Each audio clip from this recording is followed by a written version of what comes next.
Assalamualaikum warahmatullahi wabarakatuh. Ketemu lagi dengan saya Rina Medawati, CGP Angkatan 2 dari SDN Nangansari, Kabupaten Cianjur. Pada kesempatan kali ini, izinkan saya menyampaikan aksi nyata saya terkait pembelajaran berdiferensiasi dan pembelajaran sosial emosional. Di sini saya lampirkan RPP berdiferensiasi dan sosial emosional. Selamat menyaksikan.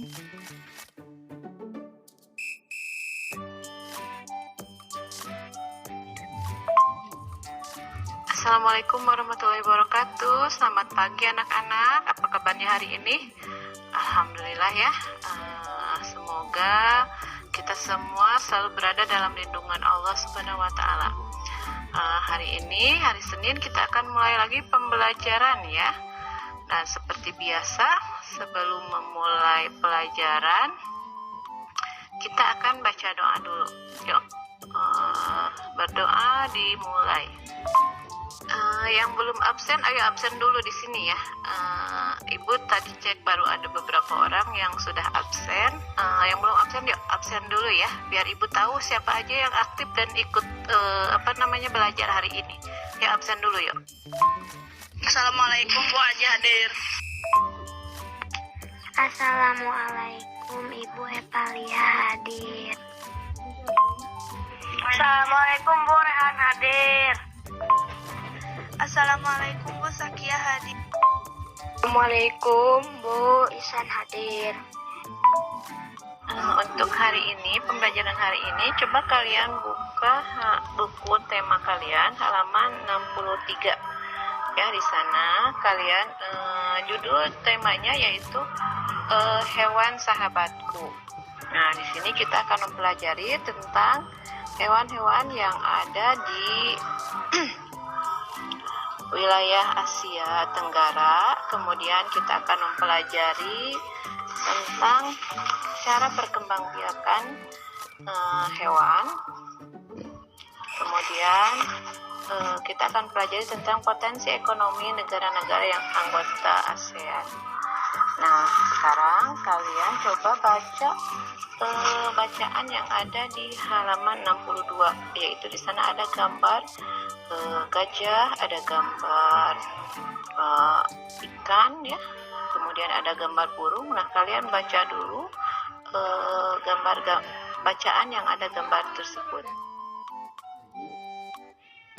Assalamualaikum warahmatullahi wabarakatuh. Setiap negara, salah satunya negara-negara yang di Asia Tenggara itu memiliki hewan-hewan yang menjadi ciri khas dari negara-negara tersebut. Nah, contohnya misalkan ini ada gambar gajah putih. Nah, gajah putih ini dianggap suci oleh beberapa negara di Asia Tenggara, seperti contohnya di Myanmar, Kamboja, dan Thailand. Nah, menjaga gajah putih adalah usaha yang sangat mahal karena pemiliknya harus menyediakan makanan khusus untuk gajah. Nah, kemudian Indonesia juga dikaruniai oleh luas wilayah lautan yang besar dibandingkan dengan daratan. Nah, jumlah lautan Indonesia itu mencapai 5,8 juta kilometer persegi. Nah, di dalam lautan Indonesia ini tersimpan potensi perikanan yang cukup besar. Nah, salah satunya yaitu ikan tuna. Nah, ikan tuna ini sangat bermanfaat ya untuk kecerdasan dan juga mempunyai vitamin yang sangat bagus untuk kesehatan tubuh. Nah, ikan tuna ini adalah salah satu ikan yang paling banyak dicari di negara lain, seperti misalnya Jepang, Amerika Serikat, dan Uni Eropa. Nah, ini ikan tuna ini ada di lautan Indonesia. Kemudian ada juga yang ketiganya burung takur. Burung takur dahan. Nah, burung takur dahan ini hidup di Malaysia, dan burung takur ini adalah salah satu hewan yang dilindungi oleh negara. Nah, dari ketiga hewan ini, coba bisa tidak kalian menemukan lagi hewan-hewan yang dilindungi di negara Indonesia saja ya? Kalian cari hewan-hewan yang dilindungi oleh negara. Misalkan tadi kan ada burung ya, burung takur itu dari Malaysia. Nah, sekarang kalian cari hewan apa saja sih yang dilindungi di negara Indonesia ya, yang dilindungi oleh pemerintah, jadi dijaga dari kepunahannya. Contohnya ibu kasih contoh nih, di Papua ada burung cendrawasih. Nah itu burung cendrawasih itu sangat dilindungi karena hampir punah ya, karena banyak diburu oleh manusia sehingga kelestariannya hampir punah. Nah kalian cari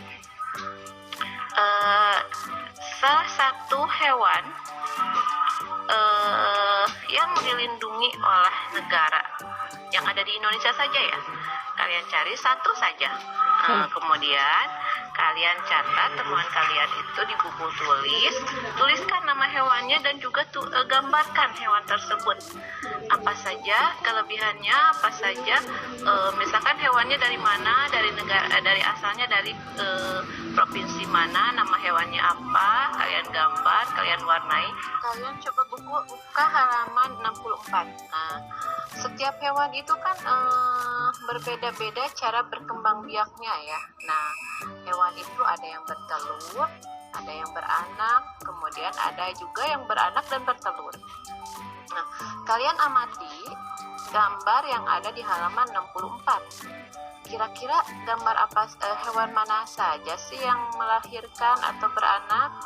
Kemudian hewan mana saja sih yang bertelur?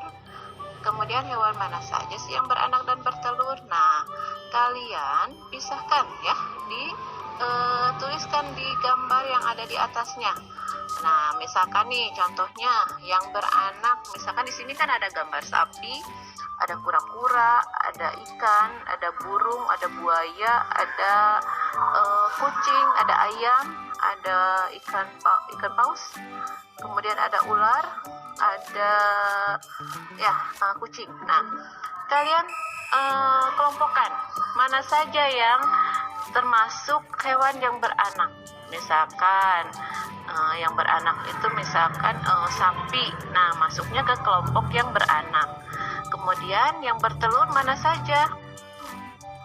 Contohnya misalkan yang bertelur itu ayam. Kalian tulis di kelompok bertelur. Kemudian yang beranak dan bertelur apa saja sih? Nah, kalian tulis di kelompok yang beranak dan bertelur.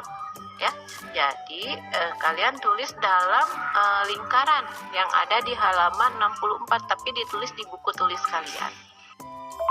Penjelasannya, lihat halaman 65 ya. Nah, ada tuh di sana ada bacaan opipar, pipipar, dan opopipipar. Apa sih opipar itu? Nah, opipar itu adalah hewan yang berkembang biak dengan cara bertelur.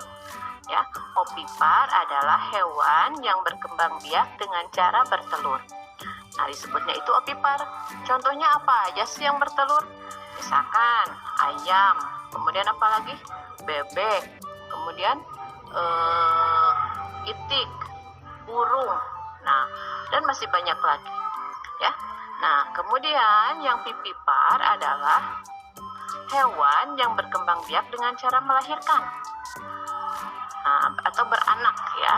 Contohnya apa sih yang melahirkan itu? Misalkan sapi, kucing, gajah, kambing, tikus, dan masih banyak lagi. Dan juga ada yang ketiga, yaitu opopipipar. Apa sih opopipipar itu? Nah, opopipipar itu adalah hewan yang berkembang biak dengan cara bertelur sekaligus melahirkan. Contohnya apa sih? Contohnya yaitu ular. Ada beberapa jenis ular yang tidak selamanya melahirkan anaknya. Kadang-kadang pada saat mengeluarkan anak-anaknya masih ada anak ular yang terbungkus cangkang telurnya. Nah, perkembangbiakan seperti ini yang disebut dengan bertelur sekaligus beranak atau opopipipar. Nah, nanti kalian cari lagi ya contohnya apa saja sih hewan yang berkembang biaknya dengan opopipipar. Ayo, sebelum Ibu melanjutkan ke materi yang lain, kalau misalkan ada yang mau ditanyakan, langsung kalian voice note aja di sini ya. Selain tugas yang tadi, Ibu tugaskan kalian membuat desain perkembangbiakan hewan-hewan yang berkembang biak dengan ovipar, vivipar, dan ovovivipar.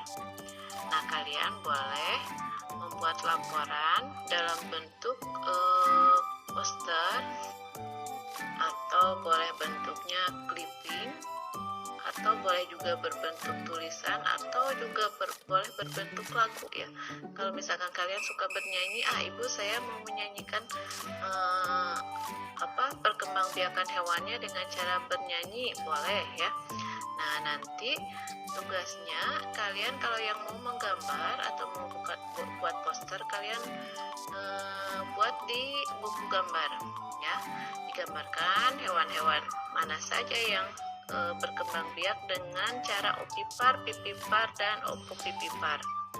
Kemudian yang misalkan ibu saya maunya ditulis aja, boleh ditulis misalkan jenis-jenis hewannya apa saja sih yang masuknya ovipar, vivipar, dan ovovivipar. Kalau misalkan mau dibuat lagu, boleh ya, kalian nanti dinyanyikan, kemudian boleh nyanyinya di voice note atau di video. Nah, laporannya ibu kasih waktu 1 minggu ya. Boleh nanti hasil laporannya dikirimkan melalui WhatsApp atau boleh juga ke sekolah, dikirimkan ke sekolah ya, dikumpulkan. Ibu punya tebak-tebakan ya, ibu akan kirimkan di sini. Nanti kalian jawabnya pakai voice note ya. Misalkan ibu gambar nomor 1 ini jawabannya, nomor 2 ini ya, siapa yang paling cepat? Ayo kita main tebak-tebakan dulu sama ibu ya.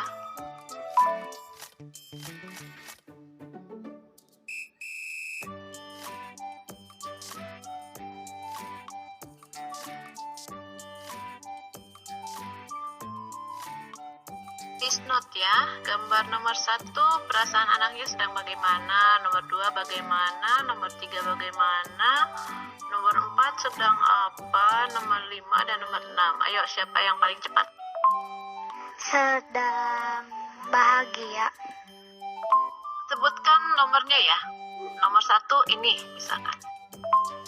Bu, nomor 2 lagi sedih. Suaranya yang jelas ya. Ayo, siapa lagi yang mau tebak? Ini baru ada 2 orang, Eva sama Meme. Ayo, siapa lagi yang mau tebak gambarnya? Bu, nomor 4 lagi bingung. Ya, nomor 3 belum ada yang jawab. Nomor 3 itu apa ya? Coba lihat lagi, perhatikan gambarnya lebih teliti. Yuk, kita belajar mengenal emosional. Ya, mengenal emosional diri kita sendiri. Kadang ini terjadi pada diri kita ya. Kalau misalkan kita sedang mengalami perasaan sedih, marah, senang, semangat, apalagi gembira, ini bisa dilihat dari gambar-gambar ini yang ibu berikan ya. Jadi ayo kalian tebak. Nomor 3 belum ada yang jawab. Nomor 3 gambarnya apa sih perasaannya? Bu, nomor 5 sedang marah. Ya, siapa lagi yang mau tebak? Ayo, nggak apa-apa, double juga ya. Nomor 1 siapa? Nomor 2 siapa? Ayo tebak lagi yuk. Ada yang belum ketebak nih. Nomor 3 sama nomor 6 nih, belum ada yang nebak. Ayo, siapa yang mau tebak? Bu, nomor 6 lagi nangis. Nomor 3 belum ada yang nebak nih. Ayo, siapa yang bisa nomor 3? Coba diperhatikan kembali ya. Nomor 3, Akbar. Coba lihat lagi gambarnya. Betul nggak sih lagi sedih? Kira-kira apa ya? Lagi apa ya perasaannya ya nomor 3? Yuk dilihat lagi gambarnya, diteliti lagi. Ayo, nomor 3 belum. Ayo diulang lagi nomor 3. Kira-kira apa sih gambarnya? Perasaannya bagaimana? Ayo. Oh, Akbar. Yang lain mana? Hasbi, Andika, Meme, Nazia. Siapa yang mau jawab? Ayo. Bertiga lagi semangat. Iya, betul. Ihsan sama Akbar ya. Nomor 3 itu lagi semangat. Kenapa Akbar dihapus? Nggak usah dihapus. Kalau jawabannya misalkan belum tepat, jangan dihapus, nggak apa-apa ya.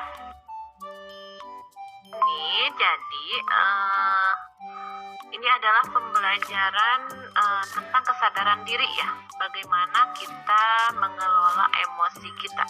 Nah, kadang kita kan merasa sedih, marah, bingung, pingin nangis atau bersemangat. Nah, itu adalah hal-hal yang sering kita rasakan dalam sehari-hari.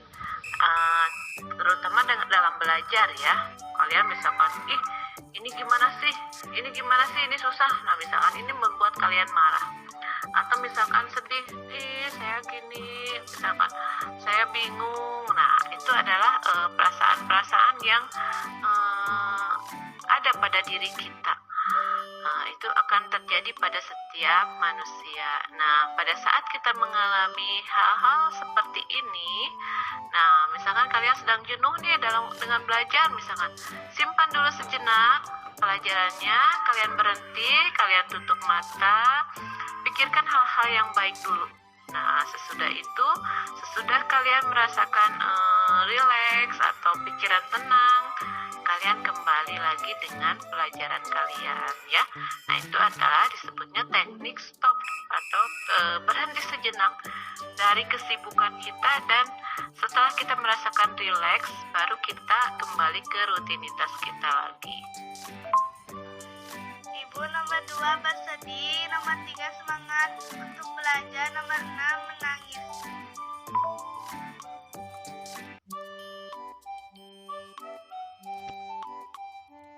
Iya, makasih Satya. Nah, sekarang ada lagi gambar yang kedua ya. Di sini ada 2 gambar. Coba kalian perhatikan gambarnya. Nah, dalam gambar yang pertama ada 2 anak perempuan yang sedang bertengkar.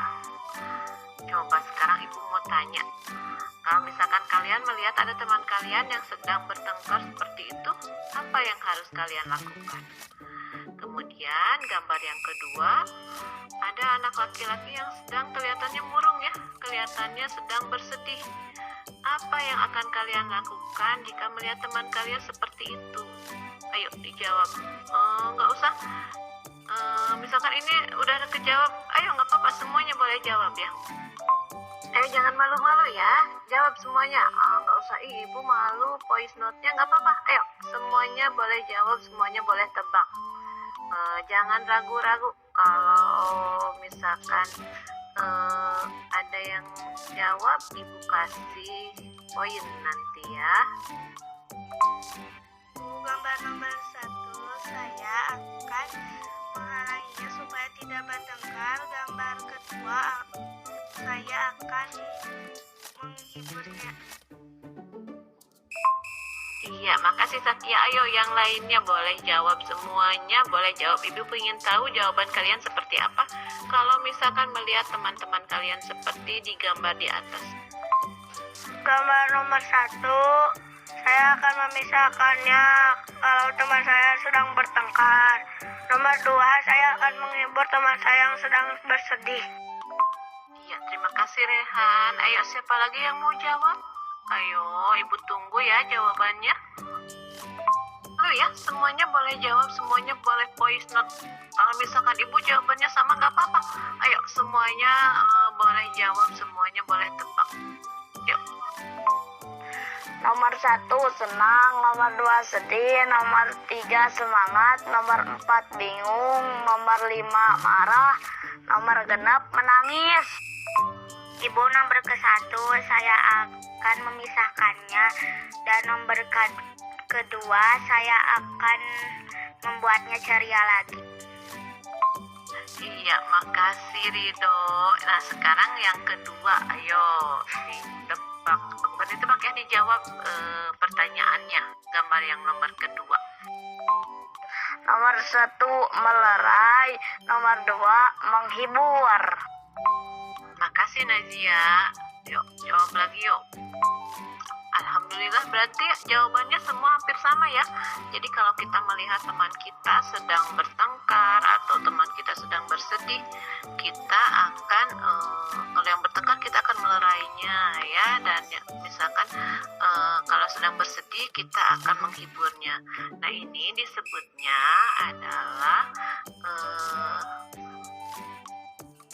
kompetensi sosial emosional yang melatih empati ya, rasa empati kita kepada orang lain, atau kita turut merasakan apa yang mereka rasakan. Jadi kita tidak boleh cuek ya, tidak boleh acuh kalau melihat teman kita sedang bertengkar atau teman kita sedang bersedih. Nah, itu dinamakannya yaitu berempati ya, sikap empati terhadap orang lain.